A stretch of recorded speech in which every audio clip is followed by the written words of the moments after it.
What's going on, everyone? My name's Tom from Dreadlabs, and today I'm going to show you how to make these three sounds in FL Studio only.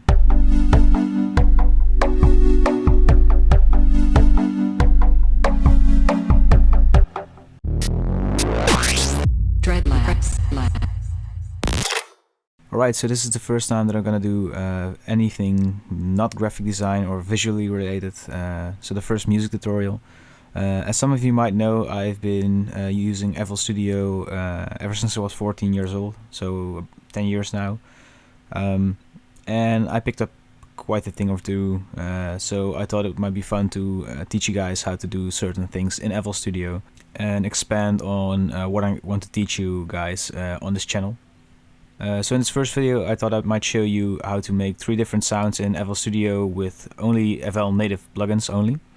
So for this tutorial, you don't need any like external VSTs, and I wanted to do it this way because I think it's I feel like a lot of starting producers feel like they have to buy all of these crazy plugins to make quite simple sounds. So there's that, and another thing is working with FL native plugins, especially with 3x oscillator. It's just really easy on the CPU compared to if you would do this in 3 Serum plugins, for example. So let's just dive into it. So for the first sound, I made an 808 bass.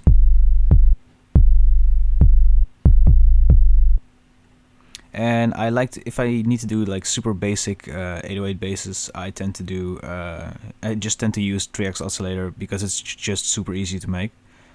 So let's just make a new one here, and let's just copy the bass line that I had.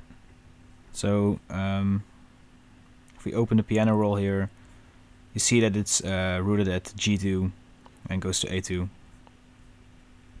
So it sounds like this when you just open up 3x oscillator. And we're going to just pitch down the chorus immediately to 0. And if we click this little gear icon here, you'll see that more settings will pop up. And especially if you're listening to this on an iPhone or whatever, you'll probably won't hear anything because it's just so low. So what I want to do is let's just lower the oscillators 2 and 3. And now you will probably don't hear anything at all. So let's just change it by adding a little bit of punch. And the way we're going to do that is we're going to go to this tab here and then click on pitch. And we want to make an envelope that will make the pitch go from super high to super low in really fast, which will create a punch effect. So if we up the amount to 100%, you'll see that it will start to rise, but we wanted to go down, so let's just go. So I've just put the attack and the hold to 0, and now we'll start pitching down. We want to make this really short, so let's just really. So I put the release and the sustain also to 0, and drag in the decay button.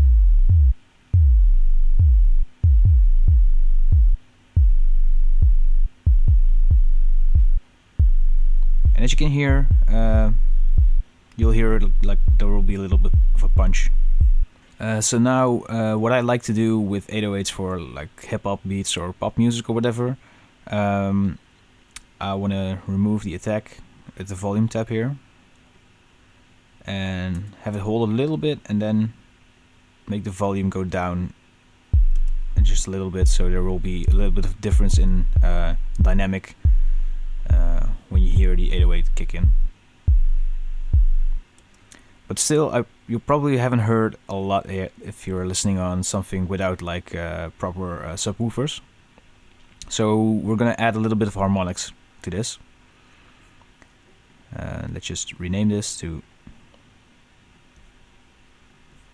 808 and link this to a new mixer channel. And the way you're going to add harmonics is through distortion. So in slot 1, let's just add a fruity wave shaper. It's a really nice and easy way to distort your 808.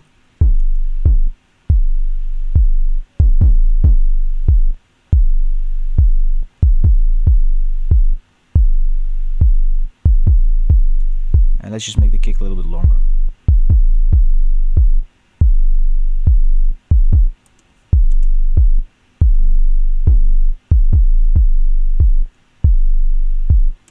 Alright, so another way that we can add distortion in a more safe way is through routing. So what I want to do is, with this channel here selected, let's just click on this little arrow, and we'll rename this channel to distortion, and this will probably sound a bit loud. So what I want to do now is I'm going to go and add a little bit of distortion to this with another wave shaper.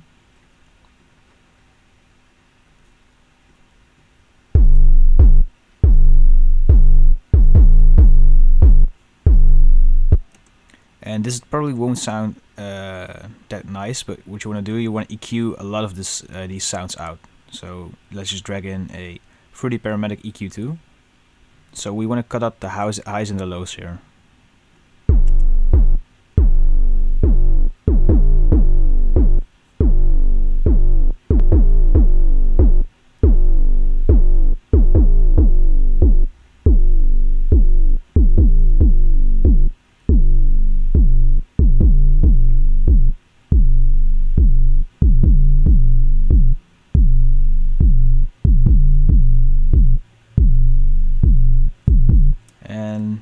Maybe we'll add a little bit more distortion to this.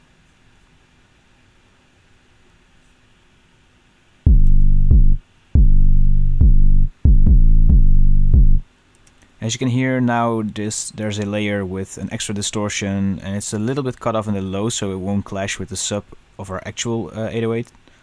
And now we can just play around with the volume of this channel.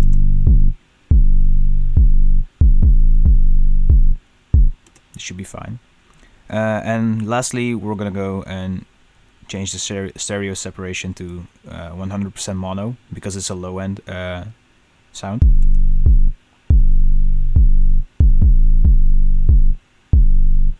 Alright, let's move on to the next one. Add another 3x oscillator, and we'll copy up these here. So just quickly note it down some chords, and let's just work with the first oscillator for now.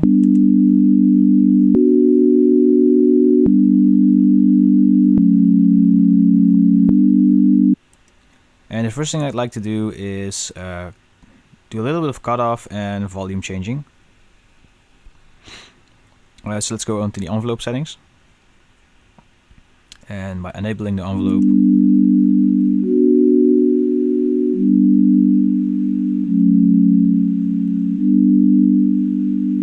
and to give this a little bit more body, what I want to do is I want to now have a square wave and a saw wave, and drag the volume sliders a little bit up, something like this, and I'll pitch this one up to 24. Yeah, this should be fine.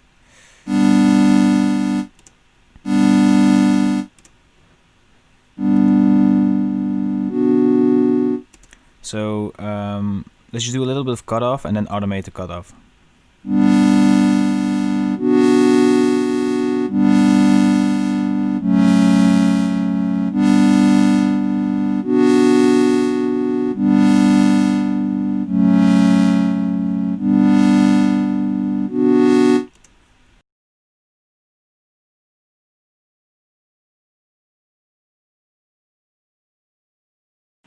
Let's just add a little bit of detune to the saw wave and the square and square.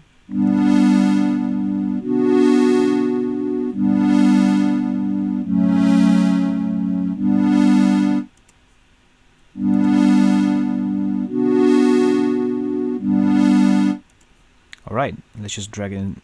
Let's just drag it into the mixer now.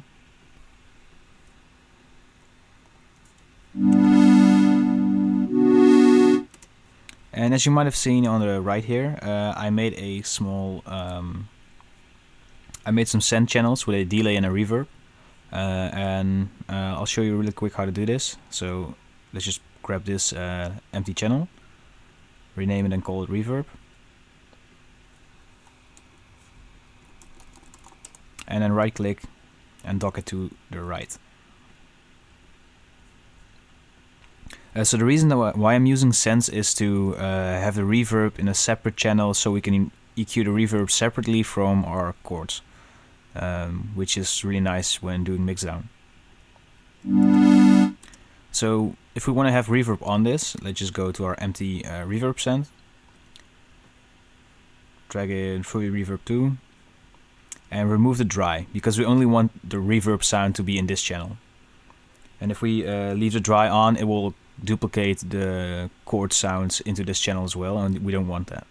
So then reset the wetness to like 80% or 100%. Let's just up the high cut here.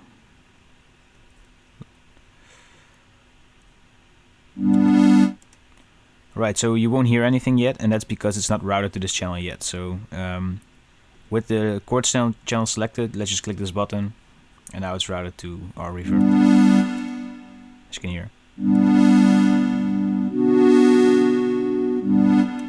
Let's just do a little bit of EQing.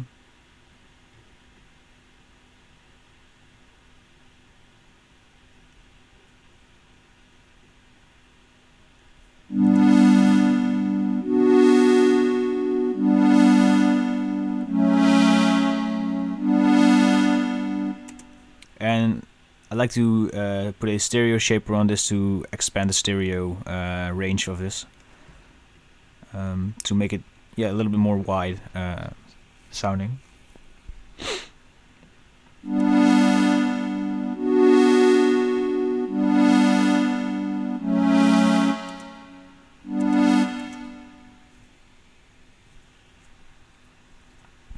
Alright, let's move on to the last one. So I copied the melody.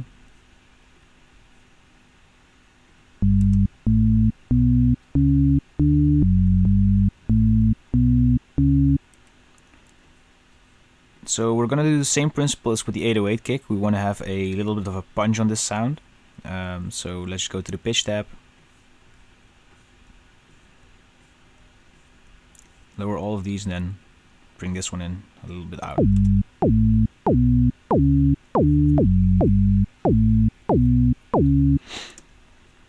Let's do the same with the volume.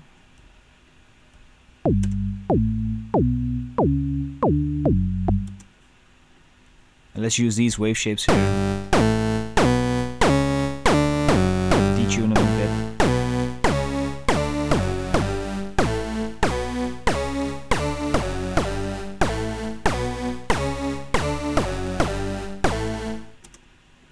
And use a little bit of a cutoff envelope.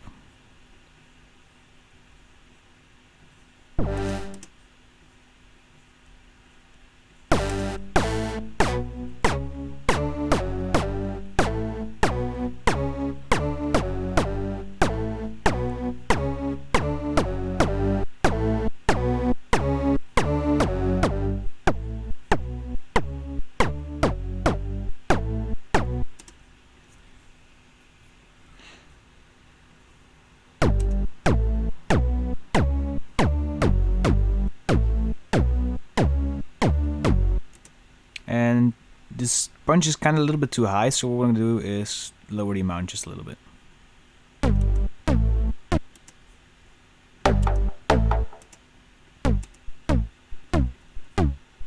And now we have a little bit of a pluck sound. And to give it a little bit more body, I guess, let's just add an LFO on the pitch. So remove the attack here and up the amount. And then have the speed all the way to 0.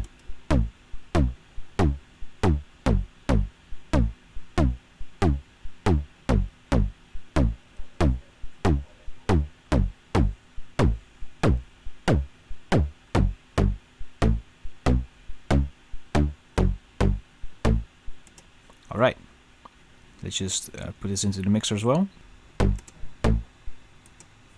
And let's just route this to a reverb channel as well.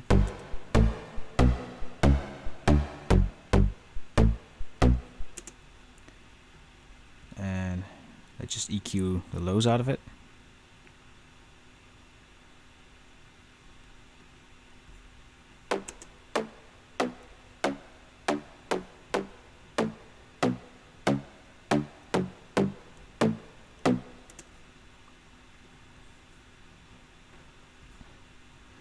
And another thing that I forgot was if we go to this tab here and just check these.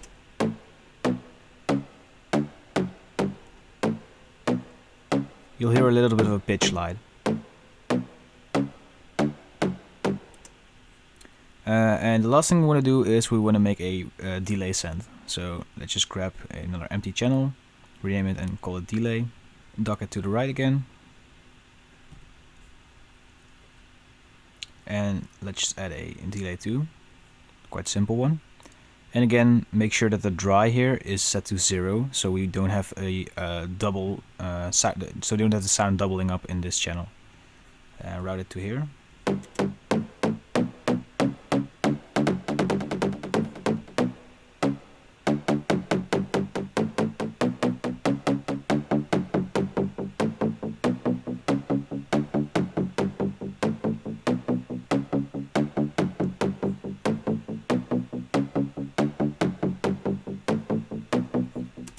Alright, so there we have it. 3 quite frankly easy sounds that you can make in FL Studio with only native plugins. So yeah guys, let me know if you want to hear any specific sounds or tutorials, and I'll try to get it done. If you have any suggestions for any other tutorials, not even music related, please let me know in the comments as well. And you can also join us on Discord, and I also want to take this time to thank my patrons. Thanks to my patrons, I am able to keep Dreadlabs up and running and make more content for you guys. So if you want any of the project files for my tutorials, including this one, you can become a patron and you'll have access to all of the project files on my channel. So yeah guys, that's it. Thank you for watching, and I'll see you guys in the next video. Bye.